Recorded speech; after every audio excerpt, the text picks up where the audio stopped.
Life is found in the dance between your deepest desire and your greatest fear, said Wine Dyer.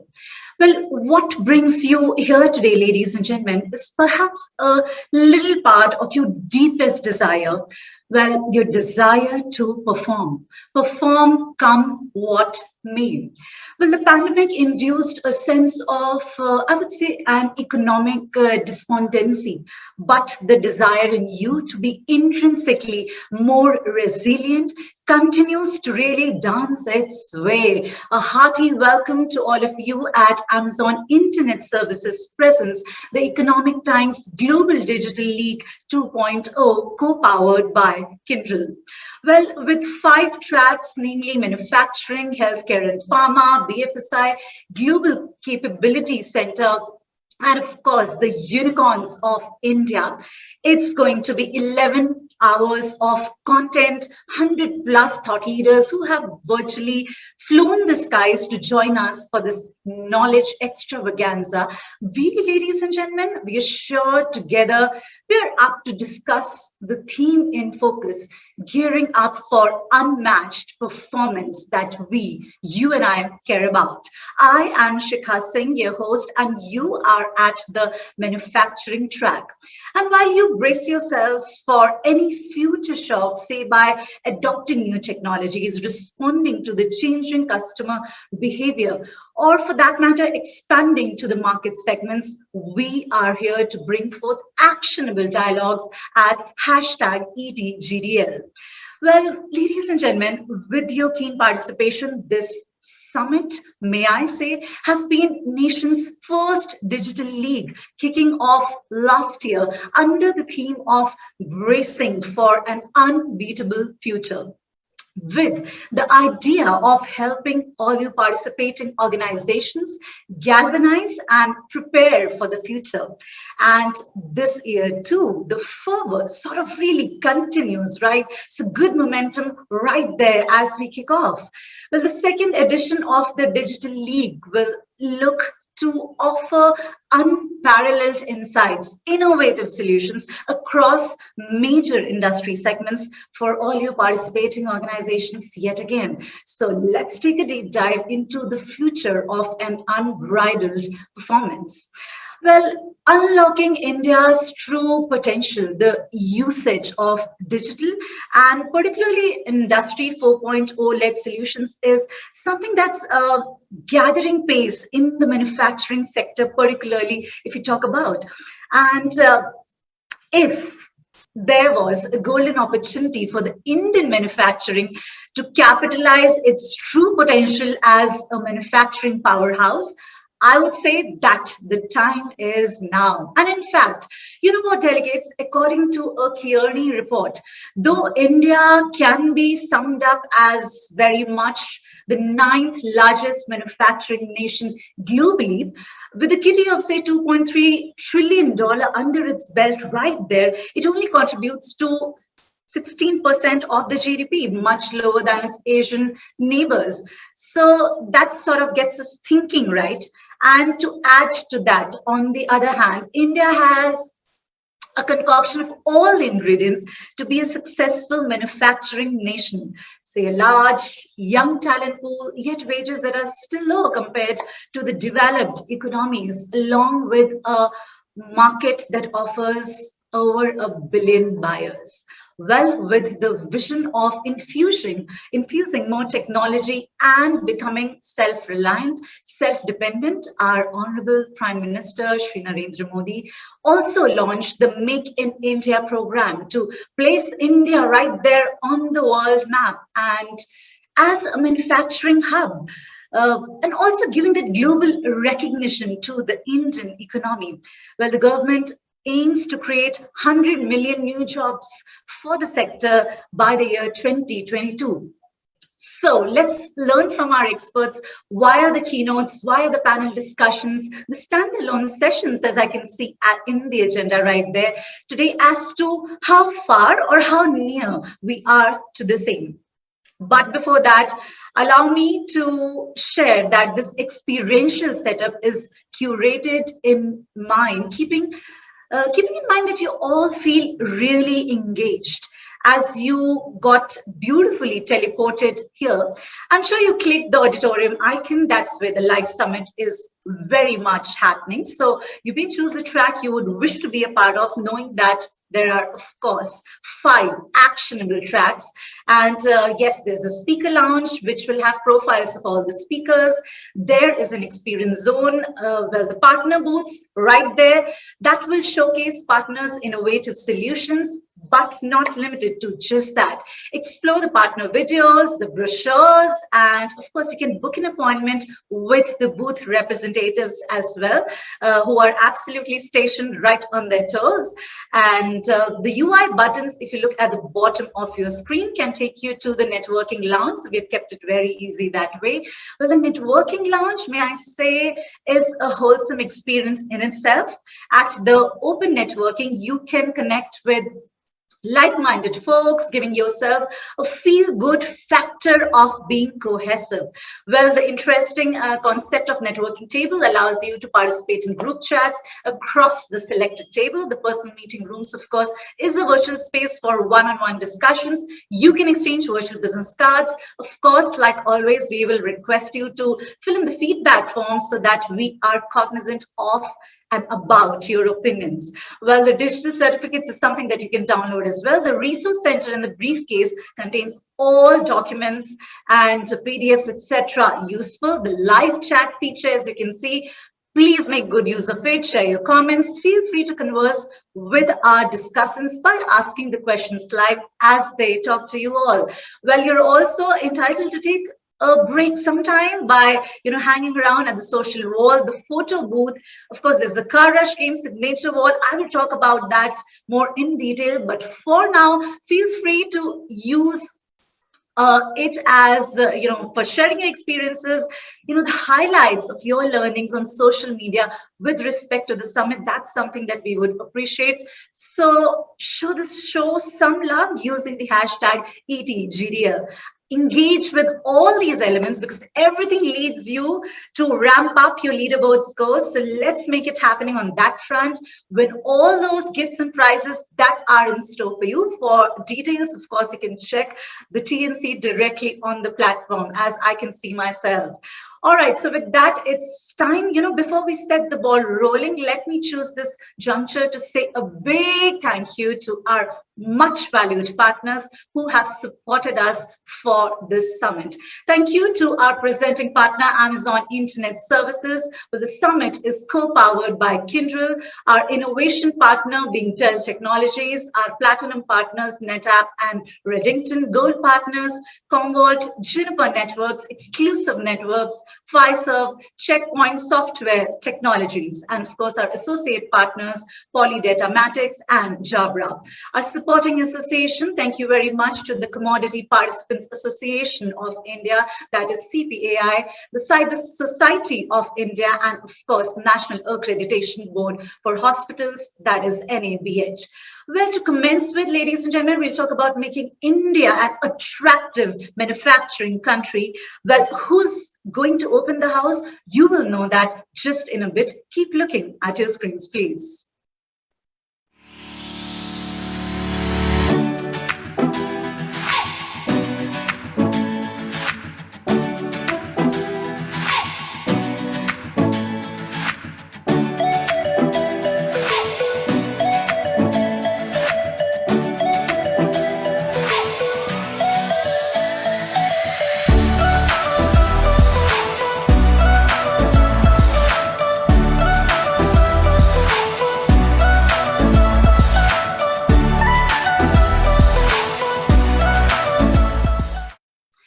All right, so with that, allow me to welcome our special discussants with a good round of cheer. Ladies and gentlemen, I'm leaving the floor open to invite our speakers. Well, RC Bhargava Chairman Maruti Suzuki will be in conversation with Vinod Mahanta, the senior editor, The Economic Times. Over to you both. Thanks, Shikha. Let me dive straight into the discussion. A thriving manufacturing sector could potentially be the most critical building block for India's economic growth in the coming years. One of the opportunities that a lot of people are talking about is the whole China plus one model. Global MNCs are reconfiguring their value chains and also sourcing and manufacturing footprints. Can India realistically take advantage of this shift? India has always had the potential to be as competitive a manufacturing country as China became. Unfortunately, for a long, long time, the policies and the intent of the policymakers and the government was such that competitive manufacturing was not considered at all important. The policymakers believed at that time that industrial growth could happen despite not being competitive. In any case, we did not want, for several decades, we did not want foreign investment to come in. Exports was not an objective.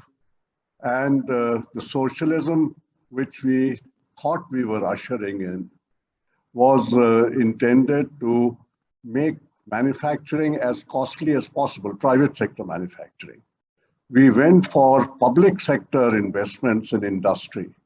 But even in the public sector, the criteria for working public sector industries was never to make them competitive, to produce at low cost or better quality, to generate internal resources to grow.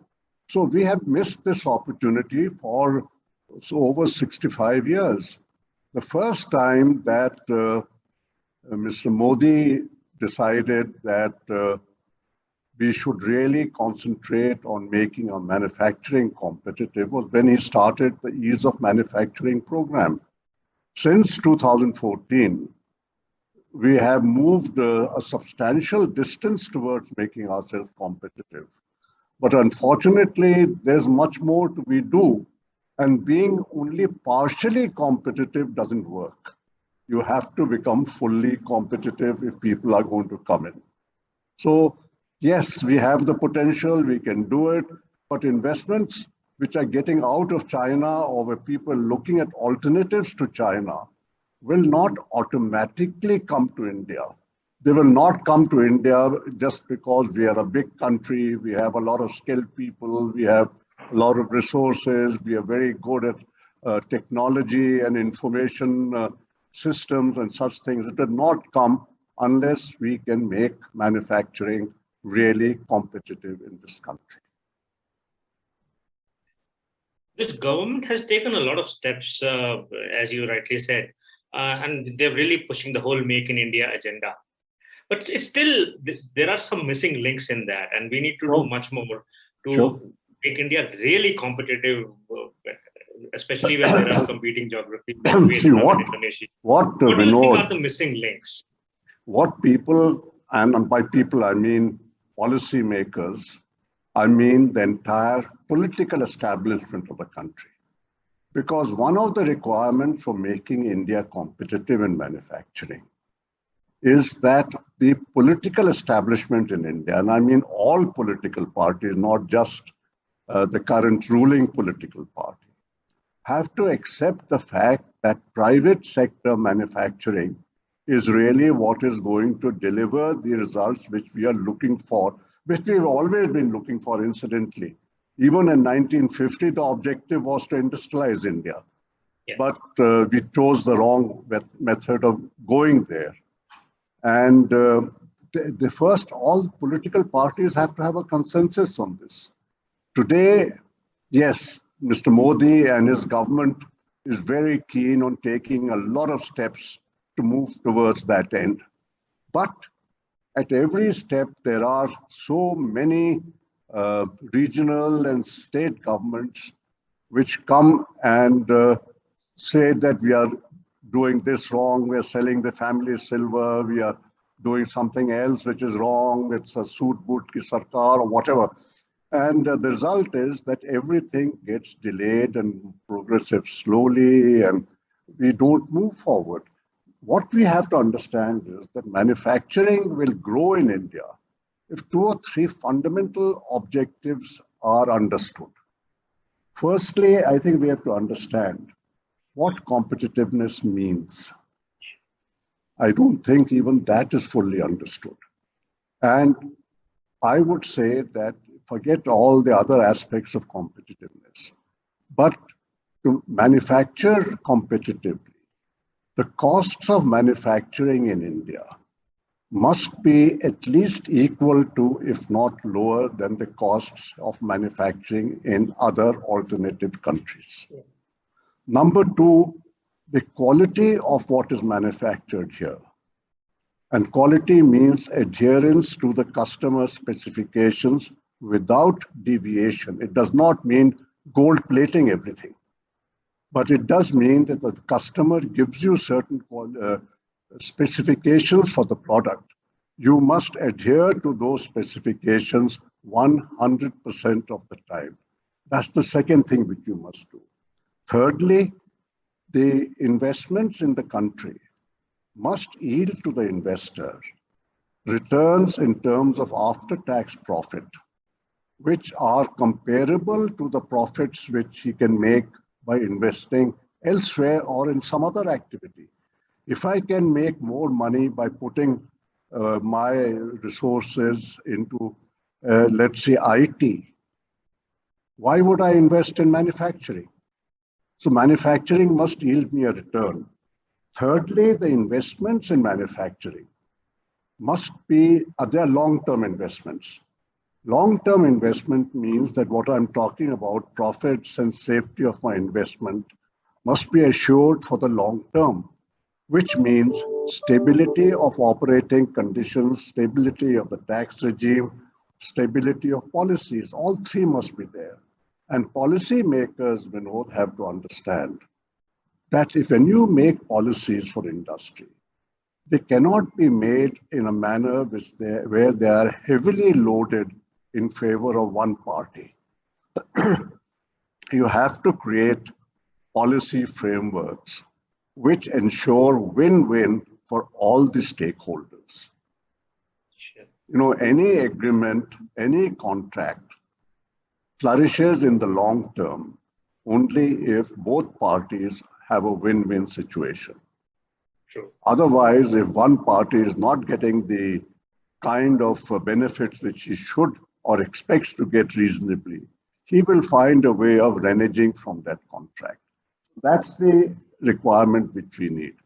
Now, these three end objectives are obviously not being fulfilled, because if they were being fulfilled, investments would have come to India, we would have become a manufacturing country. Now, why are they not coming? Because, and I can go into a number of reasons if you want. One of them is that since the days of socialism, we have always thought that industry being established by the rich people can afford to bear higher costs for all the inputs and all that goes into it. Electricity is charged at a higher rate, water is charged at a higher rate, infrastructure services are charged at a higher rate. And because private sector is not trusted, then bureaucrats and others are afraid to do anything which will facilitate private sector functioning.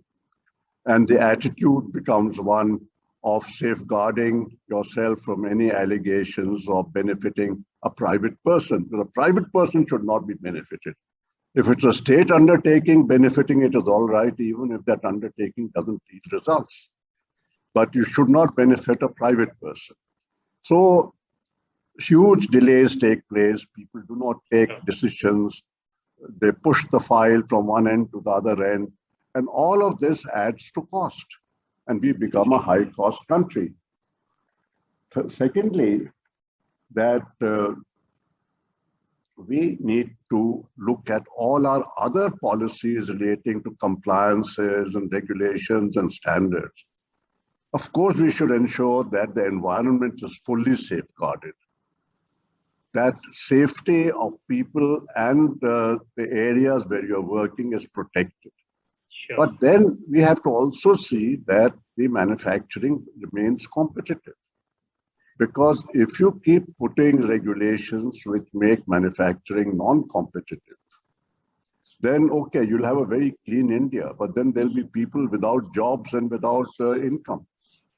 So you have to find a balance between these two objectives. The And policy part is one part. I mean, you yeah, encapsulate very well the major policy bottlenecks and also the mindset that is there in the government.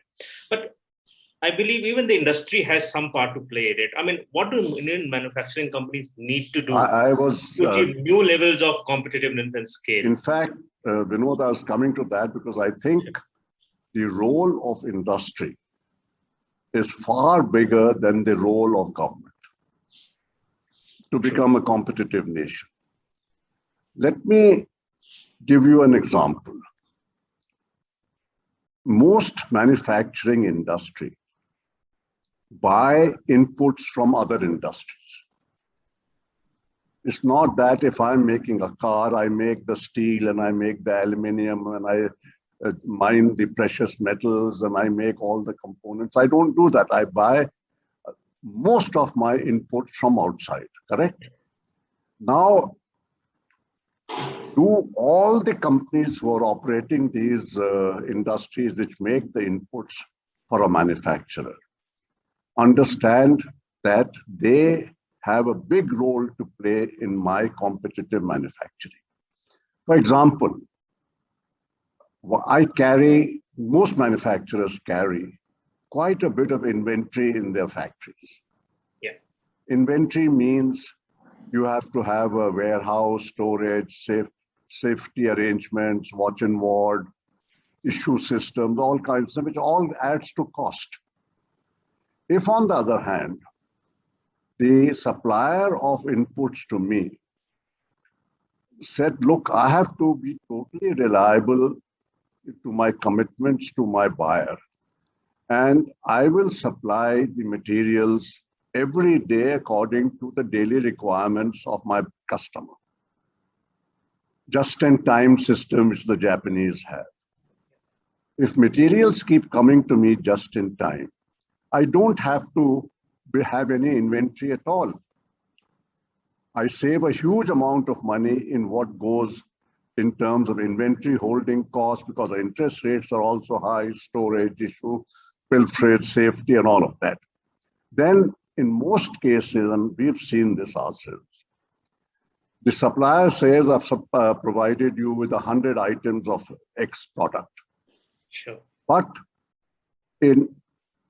I would imagine in most industries, once the material is received, the receiving company has a system of inspection and counting of the material to check whether the material is correct as it should have been in terms of specifications, quality, and in terms of numbers even.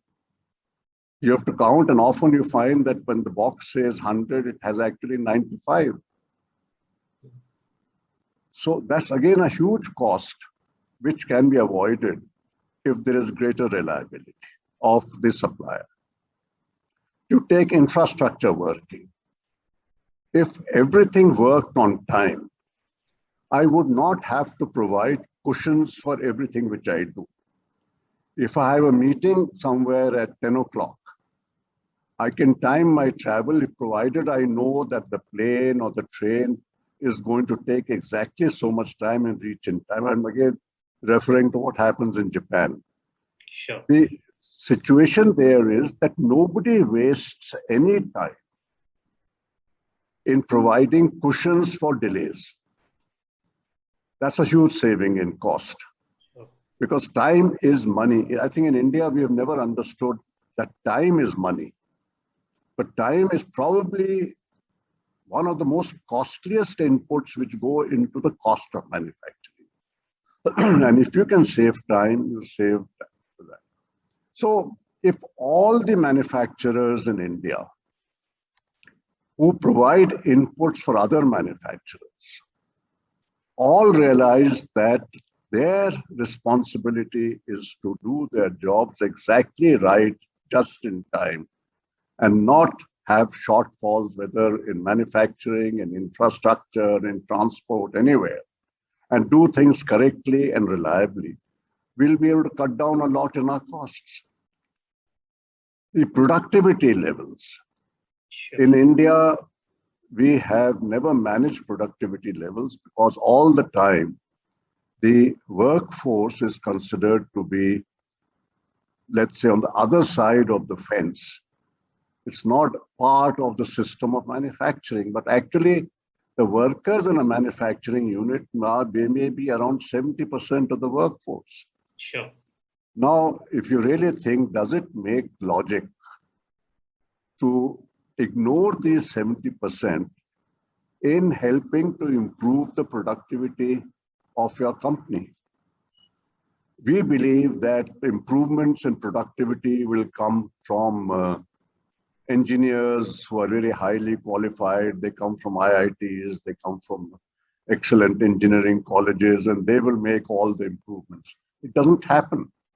The experience of Japan shows that real continuous improvements in manufacturing, which is required to remain competitive, come from suggestions and ideas of the people who are actually doing the job. So industry has a role, I think, in creating proper teamwork within the company, so that every year you can keep reducing cost, improving quality, bettering productivity, and making all the improvements which will make your product just that bit more competitive. We come to technology development. Where should money from technology development come from?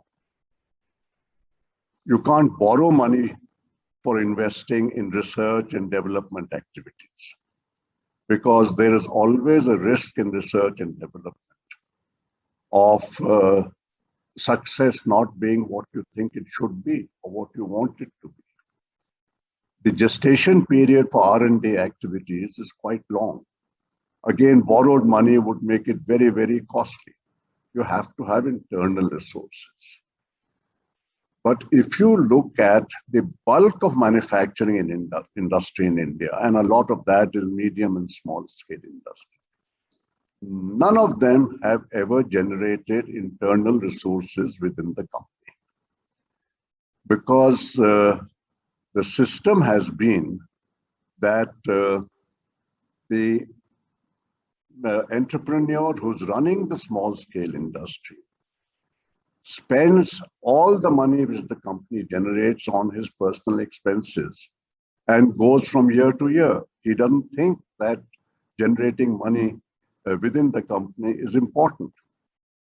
So the requirement then is that if companies in India are going to invest in technology development, in modernization, in product improvement, in expansion, they have to generate adequate internal resources every year.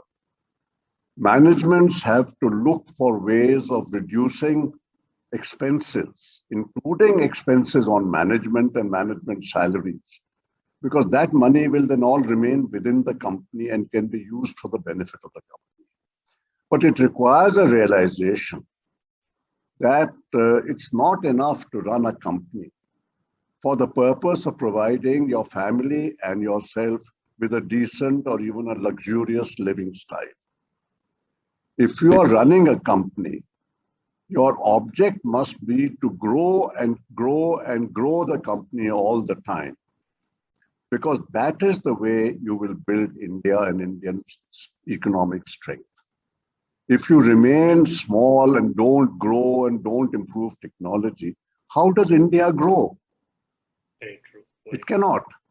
And I think our people don't understand that each and every industry, small, medium, large, everybody has a role to play in making India competitive, has a role to play in making India and India's economy strong, making India competitive. And that can happen if you run your companies with the object of doing all that is required to reduce cost, improve quality, improve technology, have the resources to do this, have the resources to expand, and keep your sight not only on yourself and your family, but on the national objective. have a bigger objective than just the family, have an objective which is the national objective. So I think if we do that, India can become as good, if not better, than China.